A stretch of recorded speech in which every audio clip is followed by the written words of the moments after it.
Afternoon to all of you. Amogh nursing academy के online platform में आपका स्वागत है। हम शुरू कर चुके हैं RRB question practice series. Previous year के क्वेश्चन पेपर्स हम डिस्कस कर रहे हैं इन डिटेल। जो क्वेश्चन पूछा जाता है वो क्वेश्चन का आंसर तो हम देख ही रहे हैं, साथ में उसके साथ साथ जो इम्पोर्टेंट टॉपिक्स पूछे जाते हैं क्वेश्चन में उसको भी हम डिस्कस करते हुए चल रहे हैं। तो हम काफी सारे क्वेश्चंस कर चुके हैं। आज एक नए प्रीवियस क्वेश्चन प्रैक्टिस के सीरीज के साथ और एड ऑन करते हुए आगे के क्वेश्चंस को डिस्कस करते हैं। तो आइए फटाफट से क्वेश्चंस को देखना शुरू करते हैं। चलिए क्वेश्चन की शुरुआत करते हैं हम। पहला क्वेश्चन है हमारा आज, which one of the following is used to record the labour events. Which one of the following is used to record the labour events. Labour events को रिकॉर्ड करने के लिए क्या यूज किया जाता है। क्वेश्चन में पूछा जा रहा है कि भाई लेबर इवेंट्स को रिकॉर्ड करने के लिए इनमें से क्या यूज करेंगे हम। पार्टोग्राफ यूज करेंगे, अपगार, सिल्वरमैन असेसमेंट या फिर फिटोस्कोप। लेबर इवेंट्स को रिकॉर्ड करने के लिए चारों में से क्या यूज करेंगे। देखिए सबसे पहले हम एक्सक्लूड करना शुरू करते हैं। फिटोस्कोप। फिटोस्कोप क्या होता है। फिटोस्कोप अगर आपने देखा होगा तो एक चाड़ी की तरह होता है ना, एक चाड़ी की तरह होता है फिटोस्कोप। कुछ इस तरीके से होगा और ये यहाँ से इसका मुंह ज्यादा ऊपर ओपन रहता है और यहाँ से इसका मुंह थोड़ा सा कम ओपन रहता है। ये वाला जो एरिया है उसको कहाँ लगाते हैं, एरिया को लगाते हैं मदर के एब्डोमेन में, है ना, सॉरी। तो ये वाला एरिया है ये लगाते हैं हम एब्डोमेन में जो ज्यादा वाइड है, और इस वाले एरिया को हम रखते हैं ईयर पे। और इससे हम करते क्या है, इसलिए हम फीटल हार्ट साउंड को ऑस्कल्टेट करते हैं। फीटल हार्ट साउंड को ऑस्कल्टेट करते हैं इस तरीके के से रख करके, उसी को हम बोलते हैं क्या, फीटोस्कोप। फीटोस्कोप से हम फीटल हार्ट साउंड को ऑस्कल्टेट करते हैं। इससे हम लेबर इवेंट को तो नहीं रिकॉर्ड करते हैं। तो ये तो हमारा ऑप्शन कट हो गया। सिल्वरमैन असेसमेंट क्या है। सिल्वरमैन असेसमेंट एक नया चीज है तो इसको हम देखते हुए चलेंगे। सिल्वरमैन असेसमेंट क्या होता है। सिल्वरमैन असेसमेंट कौन सा assessment, Silverman assessment. Silverman assessment कुछ नहीं है, ये सिर्फ एक स्कोर है। ये एक स्कोर है। ये यूज किया जाता है किसके लिए, used to assess severity of respiratory distress syndrome. Newborn में जो रेस्पिरेटरी डिस्ट्रेस होता है, रेस्पिरेटरी डिस्ट्रेस की सिवियरिटी को असेस करने के लिए कि माइल्ड है respiratory distress, moderate respiratory distress है या सिवियर रेस्पिरेटरी डिस्ट्रेस है।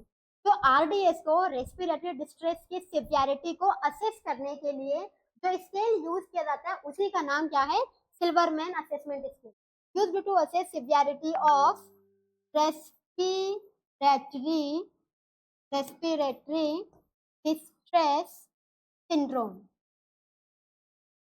कौन सा syndrome, respiratory distress syndrome. Respiratory distress syndrome की सिवियरिटी को असेस करने के लिए एक स्केल यूज किया जाता है, एक स्कोर यूज किया जाता है, उसका नाम क्या है, सिल्वरमैन असेसमेंट। तो ये एक नई चीज है, आपको याद रखना है, ठीक है। बढ़े आगे। तीसरा ऑप्शन क्या बोल रहा है, चलो तो भाई ये भी तो यही है, लेबर इवेंट की बात कर रहा है ये। हम इससे हम क्या असेस करते हैं, आरडीएस असेस करते हैं, रेस्पिरेटरी डिस्ट्रेस सिंड्रोम असेस करते हैं, ना कि लेबर इवेंट। इसको भी कट कर देंगे। अपगार को कौन नहीं जानता, अपगार को सब बहुत अच्छे से जानते हैं। अपगार किसके लिए होता है, अपगार को यूज करते हैं हम न्यूबॉर्न में। जब न्यूबॉर्न बर्थ होता है उस टाइम पे तुरंत बेबी के न्यूरोलॉजिकल एंड वैस्कुलर सिस्टम के फंक्शनिंग को असेस करने के लिए जो स्कोर यूज किया जाता है उसका नाम है अपगार स्कोर। अपगार स्कोर भी लेबर इवेंट के लिए नहीं है। राइट आंसर क्या है हमारा, पार्टोग्राफ। बहुत ही सिंपल क्वेश्चन है, हर व्यक्ति जानता है इसका आंसर। सबको पता था कि लेबर इवेंट को रिकॉर्ड करने के लिए हम कौन सा स्केल यूज करते हैं, पार्टोग्राफ। राइट आंसर पता होना अच्छी चीज है, लेकिन 3 ऑप्शन को हटाया क्यों है, ये पता होना स्मार्ट चॉइस है, ठीक है। तो हमें 3 ऑप्शन को हमें एक्सक्लूड कर लिया है। 3 ऑप्शन हमने क्यों हटाया है ये हमने देख लिया। राइट आंसर सबको पता है, हम बहुत अच्छे जानते हैं। राइट आंसर है हमारा पार्टोग्राफ। लेबर इवेंट को रिकॉर्ड करने के लिए हम डेफिनेटली पार्टोग्राफ का यूज करते हैं, लेकिन पार्टोग्राफ के साथ साथ जो 3 ऑप्शन दे रखे हैं, इन ऑप्शन का क्या, इनको कहाँ यूज करते हैं? हमें क्या करना है, पूरे क्वेश्चन के साथ साथ ऑप्शंस को भी देखते चलना है कि हम ऑप्शन को हटा क्यों रहे हैं। तो हमने ये देखा कि लेबर इवेंट को रिकॉर्ड करने के लिए हम पार्टोग्राफ यूज करते हैं। अपगार स्कोर किसके लिए यूज करते हैं? अपगार स्कोर न्यूबॉर्न्स में हम न्यूरोवेस्कुलर, कौन सा वेस्कुलर? न्यूरोवेस्कुलर असेसमेंट के लिए हम यूज करते हैं। न्यूरोवेस्कुलर असेसमेंट के लिए हम यूज करते हैं कौन सा स्कोर? Apgar score. न्यूबॉर्न में हम असेस करते हैं। दूसरा हमने देखा है सिल्वरमैन असेसमेंट स्कोर, किसको डिटेक्ट करने के लिए? सिवियरिटी, रेस्पिरेटरी डिस्ट्रेस सिंड्रोम की सिवियरिटी को स्कोर करने के लिए हम क्या देखते हैं भाई? तो सिल्वरमैन असेसमेंट स्कोर देखते हैं। लास्ट हमारा फीटोस्कोप है, जो कि किसी भी टाइप का स्कोर तो नहीं है, वो एक क्या है? इंस्ट्रूमेंट है। फीटोस्कोप एक इंस्ट्रूमेंट है जो कि फीटल हार्ट साउंड को ऑस्कल्टेट करने के लिए यूज किया जाता है। तो ये क्वेश्चन समझ में आ गया है। इसके साथ हमने मेन आंसर के साथ साथ 3 ऑप्शंस के भी बारे में थोड़ा थोड़ा देखते हुए चले, जो कि क्वेश्चन में पूछा जाता है। फीटोस्कोप के यूजेस क्या हैं? फीटोस्कोप के यूजेस क्या हैं? फीटोस्कोप का यूज किस लिए करते हैं हम? फीटल हार्ट साउंड को ऑस्कल्टेट करने के लिए। सिल्वरमैन असेसमेंट एक नया है, किसके लिए यूज करते हैं हम? तो हम यूज करते हैं रेस्पिरेटरी डिस्ट्रेस सिंड्रोम की सिवियरिटी को स्कोर करने के लिए कि ये माइल्ड है, मॉडरेट है या फिर सिवियर है। समझ में आया? समझ में आ गया? ये पहला क्वेश्चन हमारा हो गया। नेक्स्ट हम देखते हैं, नेक्स्ट क्वेश्चन क्या है? नेक्स्ट क्वेश्चन है हमारा, who made valuable contributions to insightful learning. Insightful learning के लिए वैल्यूएबल कंट्रीब्यूशन इन चारों में से किसने दिया है? इनसाइटफुल लर्निंग इन चारों में से किसने दिया है? देख लेते हैं हम फटाफट से। इवान पावलो ने दिया है, कोहलर ने दिया है, थॉर्नडिक ने दिया है या फिर बीएफ स्किनर ने दिया है। तो भाई देखो, ये तो याद करना पड़ेगा। इसके बारे में हम क्या कर सकते हैं, किसने दिया है इनसाइटफुल लर्निंग, ये तो हमको याद करना पड़ेगा। तो इसका राइट आंसर क्या है? आप इनमें से किसी को जानो ना जानो, इवान पावलो को जानते होंगे और बीएफ स्किनर को जानते होंगे। ठीक है, एक हमने पढ़ा था कि एक हमने डॉग की छोरी पढ़ी थी, डॉग की छोरी पढ़ी थी, और एक हमने माउस की छोरी पढ़ी थी, है ना। तो क्या होता है, एक तो हमें डॉग को रख दिया जाता है, डॉग को हम क्या करते हैं, डॉग को हम देते हैं चपाती, चपाती देते हैं, और क्या होता है, बेल होता है। जब जब डॉग को हम चपाती देंगे तो क्या होगा, सेलिवेशन होगा। क्या होगा, सेलिवेशन होगा। और चपाती के साथ साथ क्या कर देते हैं, बेल बजाते हैं, तब भी क्या देखने को मिलता है, सेलिवेशन। लेकिन एक टाइम के बाद क्या करते हैं, एक टाइम के बाद सिर्फ डॉग होता है और हम क्या बजाते हैं, बेल बजाते हैं। जब डॉग को हैबिट हो जाता है कि भाई एक तो रोटी आता है, खाना आता है, और एक बेल आता है, तब उसका सलाइवा निकलना शुरू हो जाता है। जब कंटिन्यूअसली आप कुछ हफ्तों तक ये प्रैक्टिस कंटिन्यू रखते हो, तो उसके माइंड में ये रहता है कि जैसे ही रोटी आएगा वैसे ही बेल भी बजेगा। तो बेल भी उसको इंडिकेट करता है कि खाना आने वाला है, फूड आने वाला है, तो उसका सेलिब्रेशन होना शुरू हो जाता है। अगर आप 1 हफ्ते 2 हफ्ते के प्रैक्टिस के बाद डॉग को चपाती देना बंद कर दो और सिर्फ बेल की आवाज दो, तो सिर्फ बेल की आवाज से भी डॉग को क्या होना शुरू हो जाता है, सेलिब्रेशन होना शुरू हो जाता है। समझ में आया?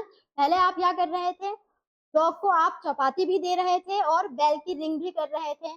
तो दोनों को जोड़ करके जब डॉग ऑस्कल्टेट करता था, डॉग को सुनाई देता था ये चीज, इस कंडीशन को जब देखता था तो उसको सलाइवा आना शुरू हो जाता था। लेकिन अब क्या है, डॉग प्रैक्टिस हो चुका है, डॉग को हैबिट हो चुका है कि जब जब चपाती आएगी तब तब बेल भी आएगी, जब जब चपाती आएगी तब तब बेल भी आएगी, उसका सलाइवा आना शुरू हो जाता है। अब कुछ दिनों के बाद जब सिर्फ बेल रखते हैं तो उसके माइंड में होता है कि अब रोटी भी आने वाला है, तो उसको सलाइवा होना शुरू हो जाता है।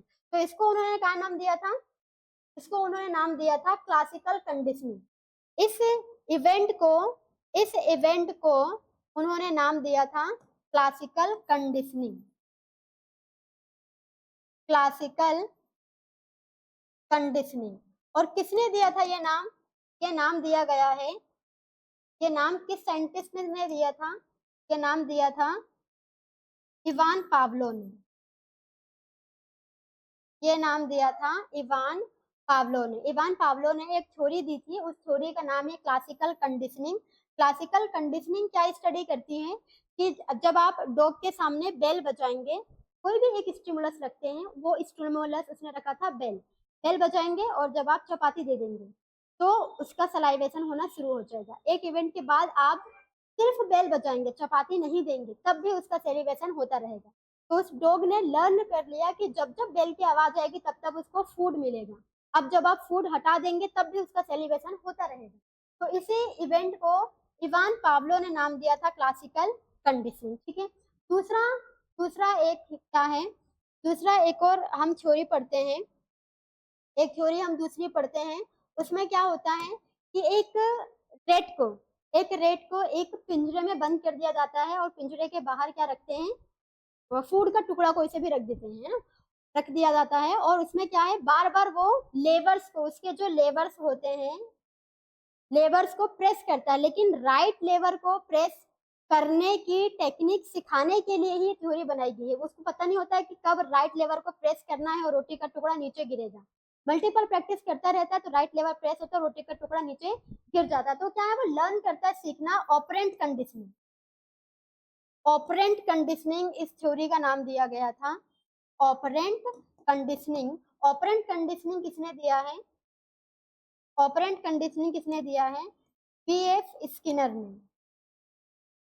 पीएफ स्किनर ने ऑपरेंट कंडीशनिंग दिया था। इसमें क्या होता है, एक रेट होता है, एक केज में होता है और उसके ऊपर क्या होता है, एक फूड का टुकड़ा होता है। मल्टीपल प्रैक्टिस करते करते वो राइट लेवर को प्रेस करता है, राइट लेवर को प्रेस करता है और फिर जाकर के जो फूड का टुकड़ा है वो रेट को मिल जाता है। तो कंटिन्यूअसली वो बार बार प्रैक्टिस करता रहता है। इस इवेंट को उन्होंने नाम दिया था ऑपरेंट कंडीशनिंग। तो बीएफ स्किनर ने कौन सी थ्योरी दी है, बीएफ स्किनर ने थ्योरी दिया है ऑपरेंट कंडीशनिंग। ठीक है। तो ये दो ऑप्शन को तो हम एक्सक्लूड कर सकते हैं, ये हमको पहले से पता है। इवान पावलो ने कौन सा थ्योरी दिया था, क्लासिकल कंडीशनिंग, अभी अभी हमने देखा है क्लासिकल कंडीशनिंग। और बीएफ स्किनर ने कौन सा थ्योरी दिया है, बीएफ स्किनर ने ऑपरेंट कंडीशनिंग। तो ये तो हमें पहले से पता है। ठीक है। तो ये दोनों हमारे राइट आंसर तो नहीं है। अब बच गए दो, थॉर्नडिक और कॉहलर। थॉर्नडिक और कॉहलर।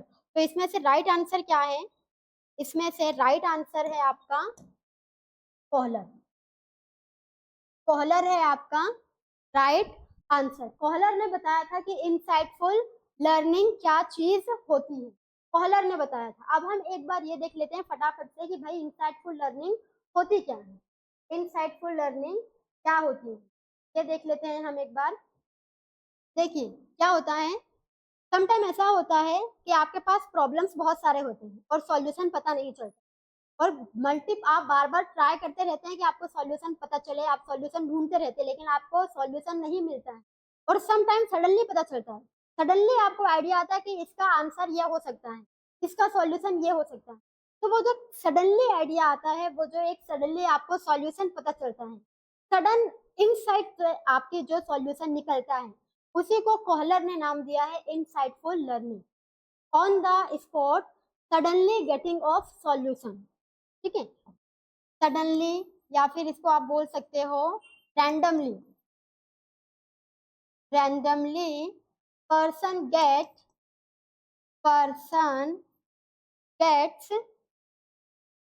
सॉल्यूशन,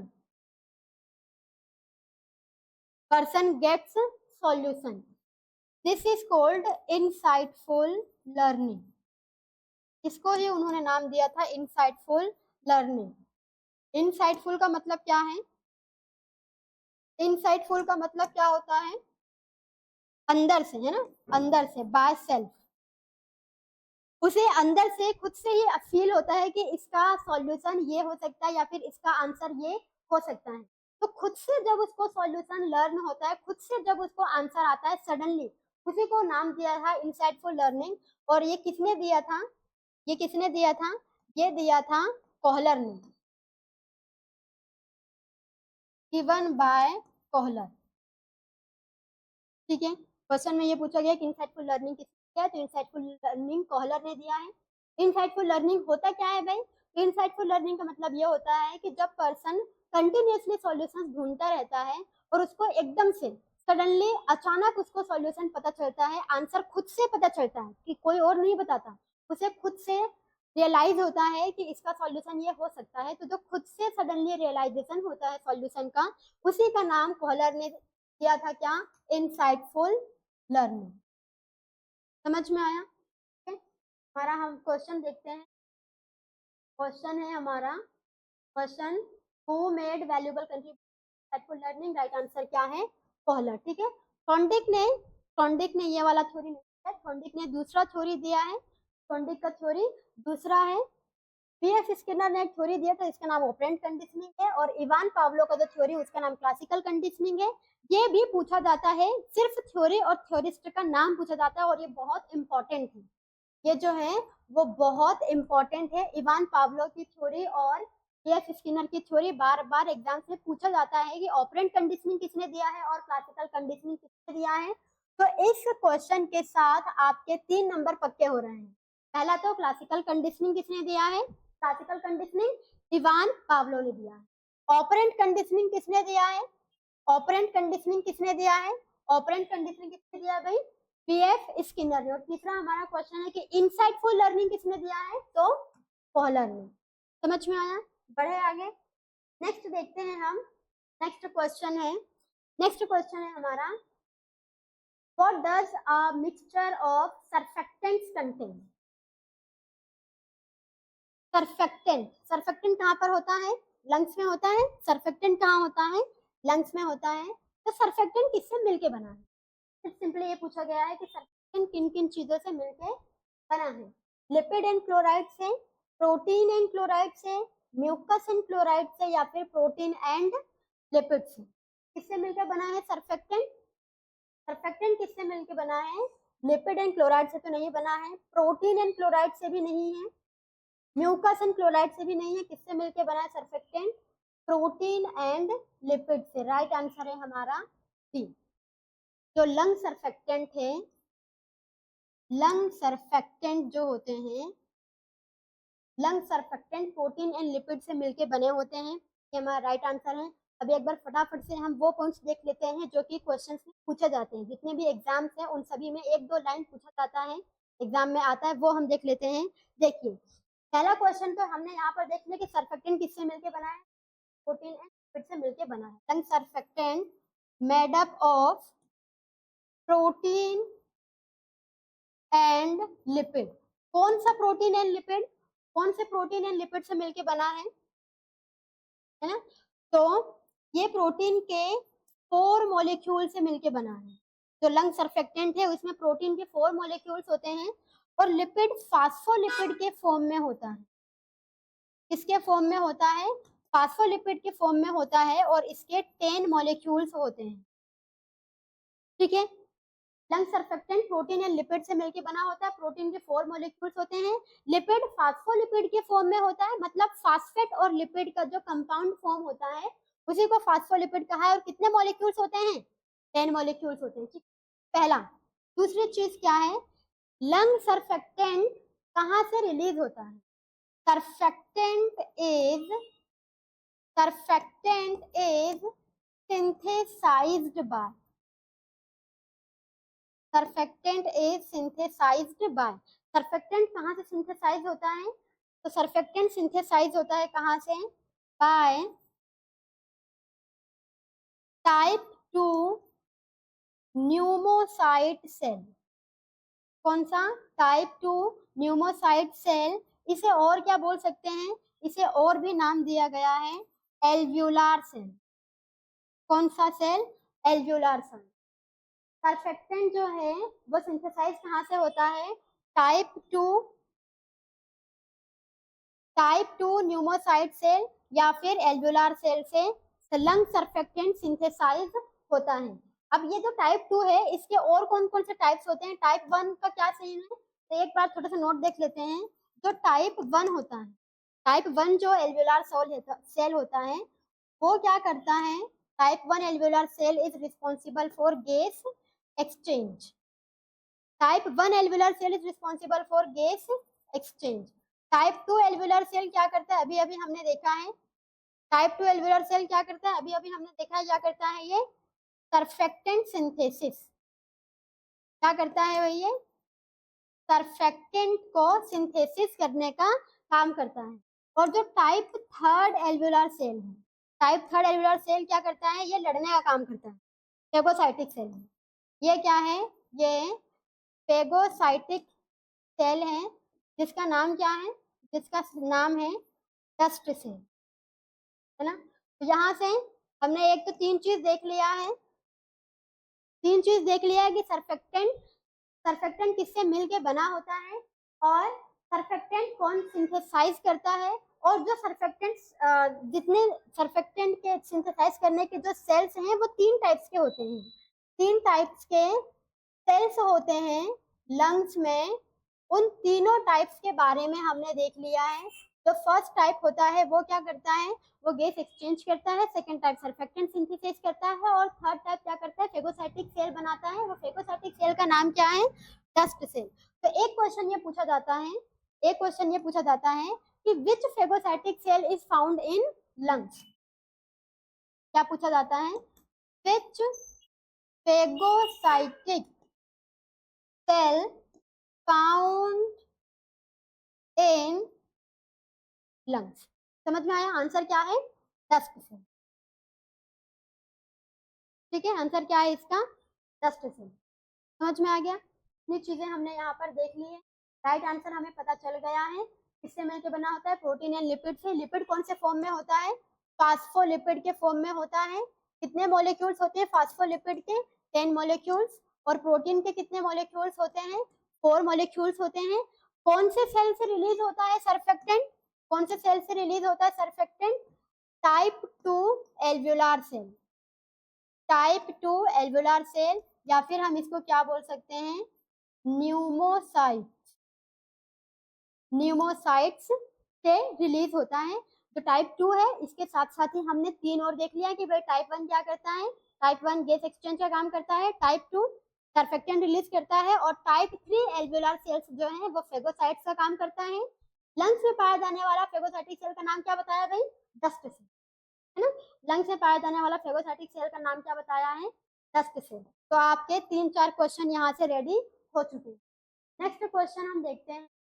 नेक्स्ट क्वेश्चन है हमारा, which type of communication is followed by video conferencing. तो ये तो सबको पता है, वीडियो कॉन्फ्रेंसिंग से विद कौन सा टाइप का कम्युनिकेशन होता है। तो जब वीडियो कॉन्फ्रेंसिंग होता है तो 2 वे होता है, एक तो सामने वाला भी बोलता है और एक जो बोल रहा है स्पीकर वो भी बोलता है। देखें, ऑडियो विजुअल 2 वे, मतलब सुनाई भी देता है और दिखाई भी देता है, सुनाई भी देता है और दिखाई भी देता है। ऑडियो विजुअल 1 वे बोल रहा है तो 1 वे तो नहीं होता है, विजुअल 1 वे भी नहीं होता है, विजुअल 2 वे भी नहीं होता है। कैसा होता है, सुनाई भी देता है और दिखाई भी देता है, और स्पीकर भी बोल सकता है और लिसनर भी बोल सकता है। तो जो वीडियो कॉन्फ्रेंसिंग है वो किस टाइप का कम्युनिकेशन होता है, ऑडियो विजुअल 2 वे का होता है। ठीक है, नेक्स्ट देखते हैं, बड़ा सिंपल सा क्वेश्चन था।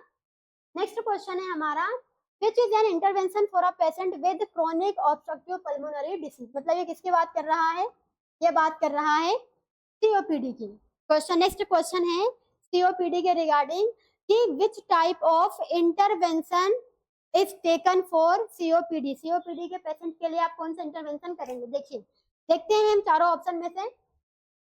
क्रोनिक स्टेरॉइड थेरेपी देंगे। क्रोनिक का मतलब क्या है, फॉर लॉन्ग टर्म। क्रोनिक का मतलब क्या है, लॉन्ग टर्म के लिए क्या आप स्टेरॉइड थेरेपी देते रहेंगे, लंबे टाइम तक के लिए स्टेरॉइड ड्रग्स चलते रहेंगे। दूसरा दे रहा है कि हाई कार्बोहाइड्रेट डाइट देंगे, कार्बोहाइड्रेट डाइट ज्यादा देंगे क्या, या हाई फ्लो ऑक्सीजन देंगे, ऑक्सीजन का कंसंट्रेशन ज्यादा देंगे, या पूछ रहा है कि पर्स्ड लिप ब्रीदिंग करेंगे, पर्स्ड लिप ब्रीदिंग। देखिए, तो क्रोनिक स्टेरॉइड थेरेपी तो नहीं देते हैं, लंबे टाइम के लिए स्टेरॉइड ड्रग्स तो नहीं। स्टेरॉइड ड्रग्स क्या होते हैं, स्टेरॉइड ड्रग्स क्या होते हैं,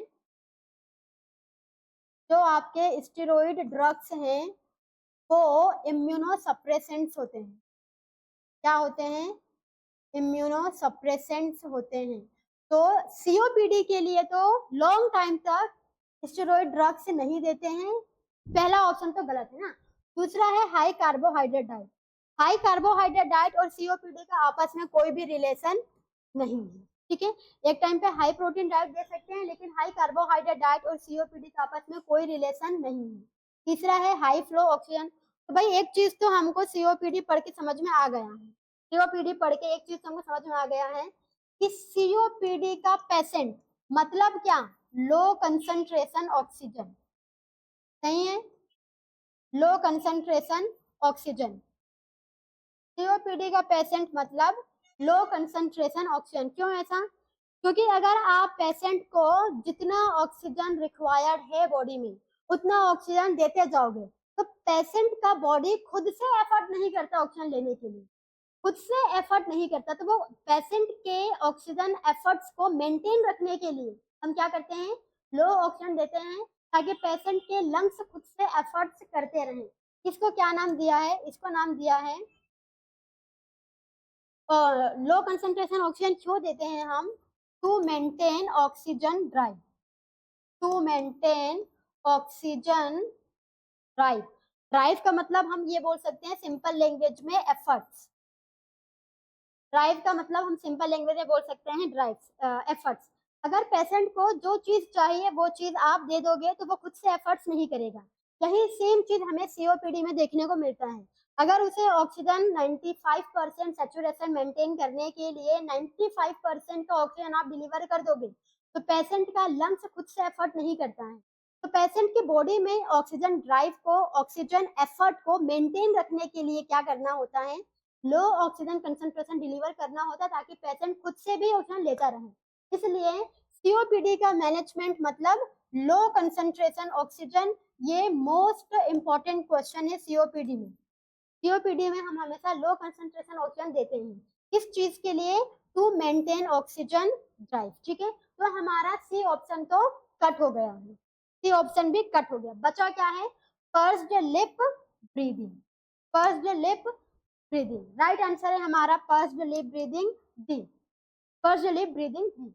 जिसको पता है अच्छी बात है, जिसको नहीं पता वो एक बार फटाफट से देख लीजिए कि पर्स्ड लिप ब्रीदिंग चीज क्या है ना, पर्स्ड लिप ब्रीदिंग आखिर होती क्या है।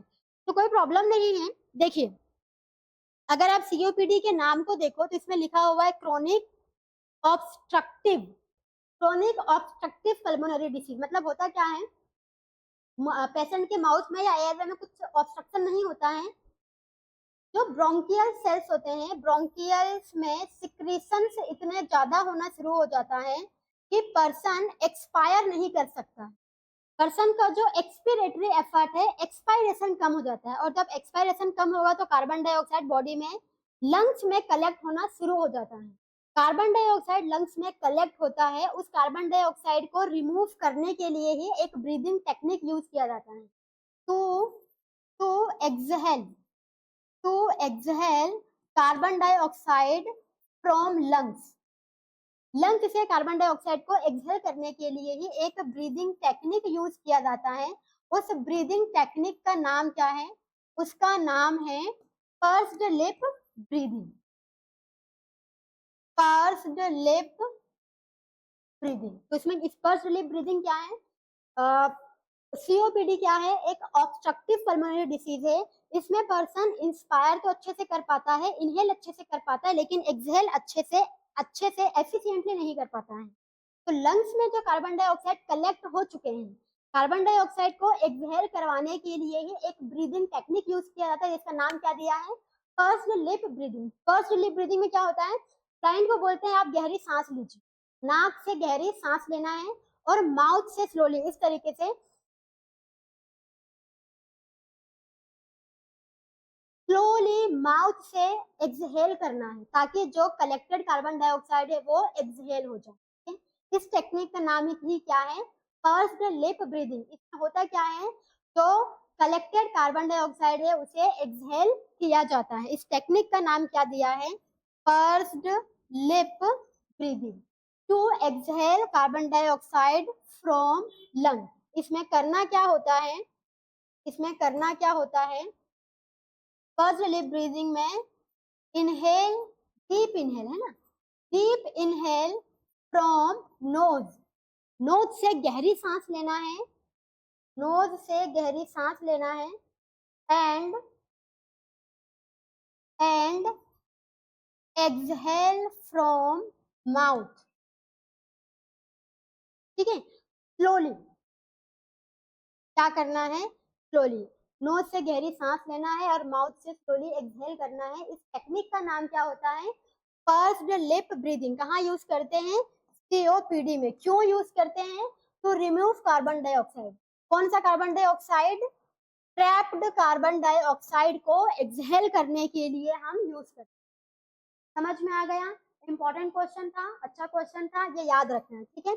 बढ़े क्या आगे, यहाँ पर हमने एक और क्वेश्चन रेडी किया है कि सीओपीडी के पेशेंट में हमेशा ही लो कंसंट्रेशन ऑक्सीजन देते हैं। क्यों देते हैं, to maintain oxygen drive, to maintain oxygen drive, ठीक है। नेक्स्ट देखते हैं, ये क्वेश्चन समझ में आ गया। नेक्स्ट क्वेश्चन देखते हैं हम, which condition is also known as trisomy 18। अगर आपने प्रीवियस वीडियोस देखे होंगे तो आपको मिला होगा ये सेम क्वेश्चन प्रीवियस वीडियो में ही पूछा गया है, ठीक है। ये क्वेश्चंस बार बार रिपीट होते हैं, बार बार हर एग्जाम में इसमें से एक क्वेश्चन तो आपको देखने को मिल जाएगा। तो ये जो 4 ऑप्शन है, चारों ऑप्शन को आप रट लो ताकि कोई भी क्वेश्चन पूछा जाए तो आपको पता चल जाए। बहुत इंपॉर्टेंट क्वेश्चन है, ये बार बार रिपीट होता रहता है, ठीक है। तो इसमें क्या पूछा है, इसमें पूछा है which condition is also known as trisomy 18। वो वाला शायद कुछ और था, यही ऑप्शन थे बट इसमें कुछ और पूछा गया था। ट्राइसोमी 18 किसको कहते हैं, इसके लिए आपको पता होना चाहिए कि ये सब क्या होते हैं। पडाउ सिंड्रोम का नाम क्या है, टर्नर का क्या है, डाउन का क्या है और एडवर्ड सिंड्रोम क्या है। तो ट्राइसोमी 18 अगर आपने प्रीवियस वीडियो देखा होगा तो आपको पता होगा, उसमें हमने डिटेल में डिस्कस किया था। ट्राइसोमी 18 क्या होता है, एडवर्ड सिंड्रोम होता है। ना तो पटाऊ है, ना ही टर्नर है और ना ही डाउन सिंड्रोम है। इसका राइट आंसर क्या है, इसका राइट आंसर है एडवर्ड सिंड्रोम। पटाउ सिंड्रोम क्या है, तो पटाउ सिंड्रोम क्या होता है, ये होता है ट्राइसोमी 13, ठीक है। पटाउ सिंड्रोम का दूसरा नाम क्या है, ट्राइसोमी 13। ये टर्नर है, Turner, Turner syndrome. Turner syndrome क्या है, ये जो टर्नर सिंड्रोम है ये मोनोसोमी है 45 क्रोमोसोम में मोनोसोमी देखने को मिलता है। मतलब 45 तो कंप्लीट रहता है, जो 46 क्रोमोसोम है जिसको सेक्स क्रोमोसोम कहते हैं, वहां होना चाहिए नॉर्मली। नॉर्मली क्या होना चाहिए, XY या फिर XS होना चाहिए था। लेकिन टर्नर सिंड्रोम में क्या होता है, टर्नर सिंड्रोम में क्या होता है, एक सिंगल एक्स रह जाता है, एक सिंगल एक्स रह जाता है और यहाँ पर कुछ भी नहीं रहता। तो इसमें क्या होता है, एक कमी है, एक क्रोमोसोम की कमी है, इसलिए इसको बोलते हैं मोनोसोमी। 46 नंबर का जो क्रोमोसोम है उसमें XY या फिर XX होने की बजाय सिंगल एक्स रह जाता है, इसलिए इसका नाम क्या दिया है, मोनोसोमी। और ये सेक्स लिंक्ड डिसऑर्डर है। बाकी जो ये डिसऑर्डर्स हैं वो क्या है, ऑटोसोमल डिसऑर्डर्स हैं।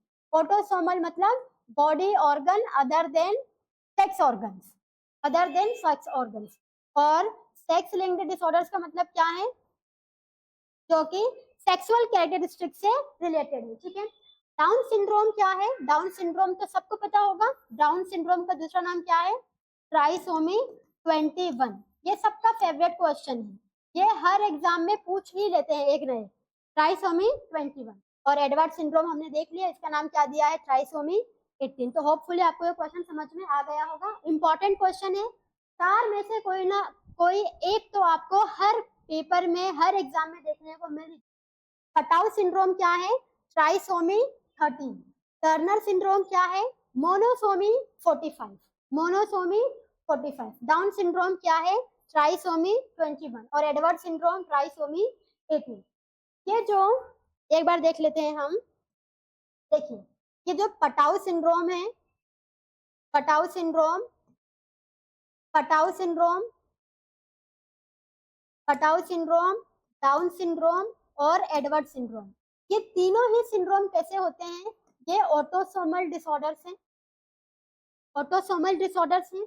और ये जो टर्नर सिंड्रोम है, ये जो टर्नर सिंड्रोम है, ये टर्नर सिंड्रोम कैसा डिसऑर्डर है, सेक्स लिंक्ड डिसऑर्डर्स। ये आपको थोड़ी सी बात माइंड में ख्याल रखना है, ठीक है। बाकी हमने इसके चारों ही ऑप्शन डिस्कस कर लिए हैं। राइट आंसर इसका क्या है? D. D is your right answer. समझ में आ गया? बढ़े आगे, नेक्स्ट देखते हैं। The important characteristic of a primary group. Primary group का इम्पोर्टेंट कैरेक्टरिस्टिक पूछा है ना। तो बहुत सिंपल सा क्वेश्चन है ये, बहुत सिंपल सा क्वेश्चन है ये, हमने पढ़ा हुआ है। एक प्राइमरी ग्रुप होता है और एक सेकेंडरी ग्रुप होता है जिससे हम डेली मिलते हैं। फॉर एग्जांपल फैमिली, फैमिली से हम डेली मिलते हैं, डेली बातचीत करते हैं, वी फीलिंग होता है, इसको क्या बोलते हैं? Primary group. और जो सेकेंडरी ग्रुप होता है, फॉर एग्जांपल फ्रेंड्स, कैजुअली मिलते हैं, डीप इमोशंस अटैच नहीं होते हैं, उन्हें क्या बोलते हैं? सेकेंडरी। इसने क्या पूछा है? प्राइमरी ग्रुप का इंपॉर्टेंट कैरेक्टरिस्टिक पूछा। तो ऑप्शंस क्या क्या है? Voluntary membership, face to face contact, impersonal relation या फिर indirect communication. Primary group mind में ये लेकर के चलो, किसकी बात कर रहा है ये? फैमिली की। तो फैमिली में वॉलंटरी मेंबरशिप तो नहीं होता है। वॉलंटरी मतलब आपको जब चाहिए फैमिली में इन्वॉल्व होना, क्या आप तभी इन्वॉल्व हो सकते हो? नहीं।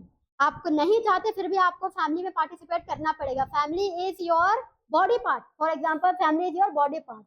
तो वॉलंटरी मेंबरशिप प्राइमरी ग्रुप में तो नहीं होती। फेस टू फेस रिलेशनशिप तो होता है, फेस टू फेस कांटेक्ट होता है। हम वीडियो कॉल से बात नहीं करते, वो तो हम सिर्फ मजबूरी में बात करते हैं। लेकिन फैमिली मतलब फुल एंजॉयमेंट, है ना। तो फैमिली में क्या होता है? फेस टू फेस कांटेक्ट होता है, इम्पर्सनल रिलेशनशिप नहीं होता है। इम्पर्सनल का मीनिंग क्या होता है? फायदे के लिए, मतलबी लोग, सेल्फिश, मतलब जहाँ हमारा बेनिफिट है हम सिर्फ वही के लिए बात करेंगे, सिर्फ वही बात करेंगे, बाकी बात नहीं करेंगे। तो इम्पर्सनल रिलेशनशिप गलत है। इनडायरेक्ट कम्युनिकेशन नहीं होता, डायरेक्ट कम्युनिकेशन होता है। तो प्राइमरी ग्रुप मतलब मान के चलना है फैमिली। और जब आपसे पूछा जाए सेकेंडरी ग्रुप, सेकेंडरी ग्रुप अगर आपको क्वेश्चन में दिख जाए कभी, तो सेकेंडरी ग्रुप आप लेकर के चलना फ्रेंड्स या फिर सोसाइटी, फ्रेंड्स या फिर सोसाइटी, ठीक है। तो प्राइमरी ग्रुप का कैरेक्टरिस्टिक क्या है? Face to face contact. Right answer है आपका डी। ठीक, समझ में आया? सिंपल सा क्वेश्चन था। नेक्स्ट, नेक्स्ट क्वेश्चन है, which cranial nerve is responsible for the sense of smell? cranial nerves की बात कर रहा है ये। which cranial nerve is responsible for the sense of smell? 12 cranial nerves होते हैं पेयर्स में, उसमें से कौन सा एक cranial nerve स्मेल के लिए रिस्पॉन्सिबल है, ये पूछा है। वेस्टिब्यूलोकोक्लियर नर्व, वेस्टिब्यूलोकोक्लियर नर्व, ओक्यूलोमोटर, ऑप्टिक या फिर ऑल्फैक्टरी। तो वेस्टिब्यूलो तो नहीं है, ओक्यूलोमोटर भी नहीं है, ऑप्टिक भी नहीं है। राइट आंसर क्या है हमारा? Olfactory cranial nerve, olfaction. Sense of smell का दूसरा नाम अगर आप याद रख लेंगे तो आप कभी नहीं भूलोगे। सेंस ऑफ स्मेल को हम और भी क्या बोल सकते हैं? Olfaction. Sense of smell is also known as olfaction. Olfaction के लिए जो रिस्पॉन्सिबल क्रेनियल नर्व है, जो रिस्पॉन्सिबल क्रेनियल नर्व है उसका नाम क्या है? उसका नाम क्या है? ऑल्फैक्टरी नर्व, ऑल्फैक्टरी नर्व, ठीक है। कौन से नंबर का होता है ये? फर्स्ट नंबर का क्रेनियल नर्व से, फर्स्ट नंबर का क्रेनियल नर्व है, ऑल्फैक्टरी नर्व है। किसके लिए रिस्पॉन्सिबल है? सेंस ऑफ ऑल्फैक्शन के लिए, सेंस ऑफ ऑल्फैक्शन के लिए, ठीक है। समझ में आ गया? बाकी को भी देख लेते हैं एक बार फटाफट से। तो वेस्टिब्यूलर कोक्लियर नर्व है, ये किसके लिए रिस्पॉन्सिबल होता है? ये जो है वो हियरिंग के लिए, हियरिंग एंड बैलेंस के लिए रिस्पॉन्सिबल होता है। कौन से नंबर का है ये 8th नंबर का क्रेनियल नर्व है, वेस्टिब्यूलोकोक्लियर नर्व। जो ओक्यूलोमीटर है, ओक्यूलोमोटर जो है, ओक्यूलोमोटर किसके लिए रिस्पॉन्सिबल है? ओक्यूलोमोटर, ओक्यूलोमोटर आई मूवमेंट के लिए रिस्पॉन्सिबल है। इसके लिए आई मूवमेंट के लिए कौन से नंबर का है ये 3rd नंबर का क्रेनियल नर्व है। ऑप्टिक नर्व, ऑप्टिक नर्व भी आई को सप्लाई करता है और ये रिस्पॉन्सिबल है विजन के लिए, विजन के लिए ये मेन है। मेन विजन के लिए रिस्पॉन्सिबल कौन है? ऑप्टिक नर्व है। ये कौन से नंबर का है? ये 2nd नंबर का क्रेनियल नर्व है, ठीक है। नेक्स्ट क्या था हमारा? ऑल्फैक्टरी, जो कि ऑल्फैक्शन के लिए रिस्पॉन्सिबल है, ठीक है। बढ़े आगे, समझ में आ गया? सिंपल सा क्वेश्चन था, इंपॉर्टेंट क्वेश्चन है। अच्छा, क्रेनियल नर्व से रिलेटेड मैं 2 पॉइंट्स और बता दूं जो कि अक्सर पूछा जाता है। क्रेनियल नर्व से रिलेटेड यूजुअली जो कि पूछा जाता है, अगर आपसे ये पूछा जाए लार्जेस्ट क्रेनियल नर्व कौन सा? लार्जेस्ट क्रेनियल नर्व अगर आपसे पूछा जाए लार्जेस्ट क्रेनियल नर्व, तब आपका आंसर क्या होगा? ट्राइजेमिनल। ट्राइजेमिनल जो कि 5th नंबर का क्रेनियल नर्व होता है, ट्राइजेमिनल। और अगर आपसे पूछा जाए लॉन्गेस्ट क्रेनियल नर्व, कौन सा? Longest cranial nerve. अगर आपसे लॉन्गेस्ट क्रेनियल नर्व पूछा जाए तब आपका राइट आंसर क्या होगा? Vagus nerve. कौन सा नर्व? वेगस नर्व जो कि 10th नंबर का क्रेनियल नर्व होता है। ठीक है, लार्जेस्ट का मतलब होता है थिक। लार्जेस्ट का मतलब क्या है? थिक। थिकनेस की बात कर रहे हैं। लार्जेस्ट का मतलब है थिकनेस। अगर आपसे थिकेस्ट क्रेनियल नर्व पूछे तो ट्राइजेमिनल या फिर 5th क्रेनियल नर्व, और अगर लॉन्गेस्ट पूछा जाए सबसे लंबी क्रेनियल नर्व, तो वहां पर आपका राइट आंसर होगा वेगस जो कि 10th नंबर का क्रेनियल नर्व है। ठीक है, समझ में आया? बहुत इंपॉर्टेंट है, इसमें से कई सारे क्वेश्चन बनते हैं, लेकिन क्वेश्चन डिस्कशन में हमारे पास इतना टाइम नहीं है कि हम सारे पॉइंट्स डिस्कस कर सके। जो मोस्ट इंपॉर्टेंट है सिर्फ वही देखें। नेक्स्ट देखते हैं। नेक्स्ट है हमारा question, the couple who are married in the reproductive age is known as. The couple who are married in the reproductive age is known as. Focused couple कहते हैं, non eligible couple, unfocused couple या फिर eligible couple. तो contraception topic से related ये एक question है कि एक कपल्स हैं जो कि मैरिड हैं और रिप्रोडक्टिव एज में है। रिप्रोडक्टिव एज में मतलब क्या है? जो वाइफ है वो मोर देन 15 ईयर के एज में है, मतलब फर्टाइल एज में। तो ऐसे कपल्स को क्या कहा जाता है? ऐसे कपल्स को क्या कहा जाता है? ऐसे कपल्स को कहा जाता है एलिजिबल कपल। क्या कहा जाता है? Eligible couple. एलिजिबल कपल का मतलब क्या है? जो हमारा कॉन्ट्रासेप्शन मेथड है, जो हमारा कॉन्ट्रासेप्शन मेथड है, कॉन्ट्रासेप्शन मेथड इन ग्रुप्स में अप्लाई किया जा सकता है। ये groups contraceptive devices, contraceptive counselling के लिए एलिजिबल है। कॉन्ट्रासेप्शन काउंसलिंग के लिए एलिजिबल ग्रुप है ये। कॉन्ट्रासेप्शन काउंसलिंग के लिए एलिजिबल है, इसीलिए इनका नाम क्या दिया है? Eligible couple. ठीक है, आपको ये चीज तो समझ में आ गया। एक दूसरा पॉइंट देखते हैं, क्वेश्चन पूछा जाता है। एक पूछा जाता है टारगेट कपल क्या होता है। एक होता है एलिजिबल कपल जो कि आपको समझ में आ गया कि एक न्यूली मैरिड कपल जिसमें वाइफ या फिर कपल की एज मोर देन 15 ईयर हो या फिर इन रिप्रोडक्टिव एज में हो, रिप्रोडक्टिव एज में हो वाइफ या फिर मोर देन 15 ईयर हो, उन्हें हम क्या बोलते हैं? वो फर्टाइल ग्रुप है ना।